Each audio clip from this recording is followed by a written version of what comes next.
Konami Studios. So before you go out and you watch the new M.O.D.O.K series that's coming to Hulu, why don't you stop and pick up this new book from Jordan Bloom and Patton Oswalt called M.O.D.O.K Head Games. I don't know if this is supposed to be like a prequel or an origin to what that show is going to be.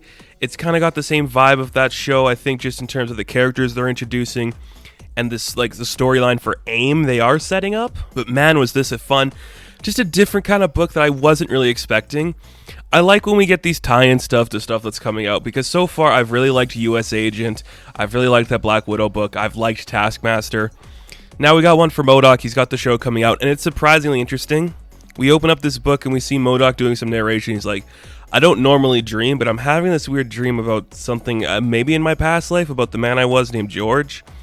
And he's seen like these blurred memories of like a family that he's never seen before, and suddenly he snaps out of it and he's in the middle of a battle on top of a Stark Unlimited train.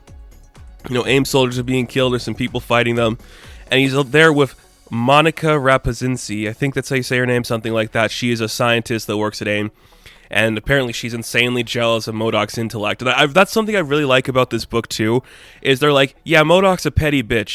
He's gonna do everything in his power to make himself sound superior to everyone in the room, and I really like that feel for him. I think it's really funny. So Monica's just like, what's wrong with you? Can you get your head in the game? You like blacked out as soon as you got hit and you started to like do nothing.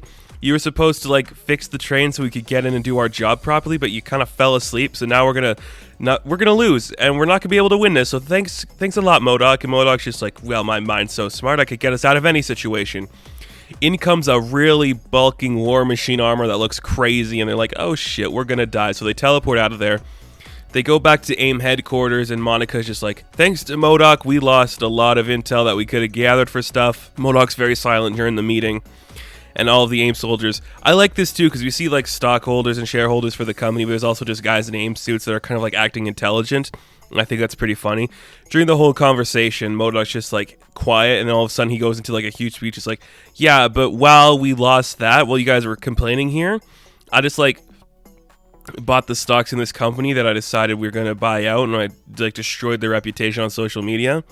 So now everything about them is going to crash, and we bought all this stuff, and we invested their money into shell companies, so now we got several $1,000s from all of this experience. So while you were having this little conversation, I, the superior intellect, saved AIM in some regard. So why don't you guys tell Monica what she did, and we'll have that conversation then. And you're like, okay, that's fun.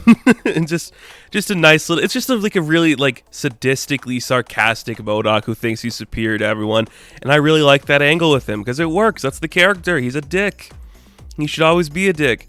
So we go to pretty much, I think, M.O.D.O.K's chamber is nice, and he's still having these visions of a life he never knew. And because we saw that promo for the TV show that is coming out, we know that the people he are seeing are his family in that show. So you see the wife and the daughter and the son. But they're not actual characters in this world. They're just people he's hallucinating, so he doesn't really know who they are. Almost as if he's going to build that life, and maybe that's how it leads into the show coming later. But I really like he just having hallucinations of these people.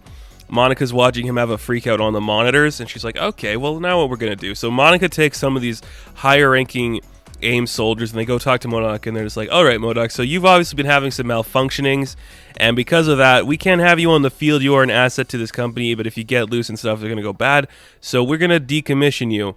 The board's already voted that we're going to get you out of here, so goodbye. And as soon as that happens, one's like, yeah, fuck that. He starts killing every one of the like agents, and you're like, damn, dude, he's going crazy. It's just like a really nice scene. Monica tries to fight him, and everyone's like, oh, we can take down M.O.D.O.K, but he's killing a bunch of them. One of the AIM soldiers is like, yes, I did it. I, Agent 337, defeated M.O.D.O.K. But it's like, no, you just sent him down to the armory, where now he's got all of the stuff we stole.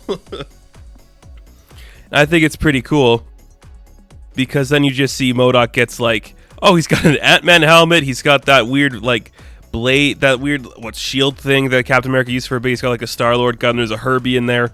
He's got a bunch of armor, and he starts fighting Monica. Monica takes some banner booster and just like hulks out one of her arms and just punches him into the sky.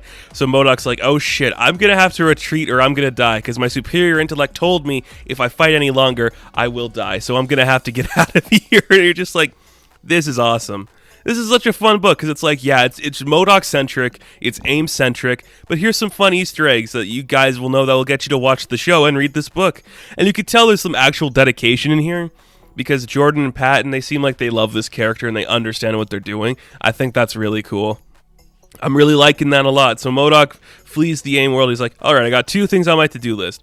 I gotta like rebuild the walls at the AIM headquarters, and I gotta kill all my hostile co-workers. So he flies away. He's just trying to figure out, what does he do now? Where does he go? He literally just goes flying to Tony Stark. He's like, Stark, M.O.D.O.K's superior brain might be broken. And Stark's like, what the hell are you talking about, and why are you here? And we end the shot with Tony looking at him, and you see all his family all around him. So you're like, huh, okay. Are we going to build these to be real people, and that's how we'll lead into the show? Or are we going to have like, oh, we're setting up these characters now, so when they're in the show, you aren't freaked out that they are existing characters? This book was pretty fun. I will say it's not, out of all like these kind of pseudo books Marvel's doing right now, like I said, Taskmaster, U.S. Agent, Falcon and Winter Soldier, Black Widow, this one I think is the coolest in kind of a different way. It's comedic in a way that feels very dry, sarcastic, and superiorly intellectual, which I think is kind of cool. And I love having Patton working on some books, because I always like when he delves into this stuff, because he's got a fantastic type of comedy and a great sense of like understanding of this world. And having him work on this, I think, is really cool. So it's a fun little book. I don't know if it's going to be one that a lot of people are going to rush out to read, but I think it could give you a nice, just kind of different story. And I'm in a Marvel comic right now, which is what I kind of like what these are all doing. So I'd recommend picking it up and checking it out. So overall, my thoughts are, it's good, it's funny, it's cute, it's different than what you'd be expecting, and it's going to tie directly into the Hulu show. So M.O.D.O.K Head Games, issue number 1, I am going to give a 7 out of 10. Now, thank you guys so much for watching this review. Be sure to like and subscribe to the channel. As always, you can check me out on Instagram, Patreon, Twitter, all that good stuff. And I'll catch you in the next one. Have fun. Stay safe. Good luck.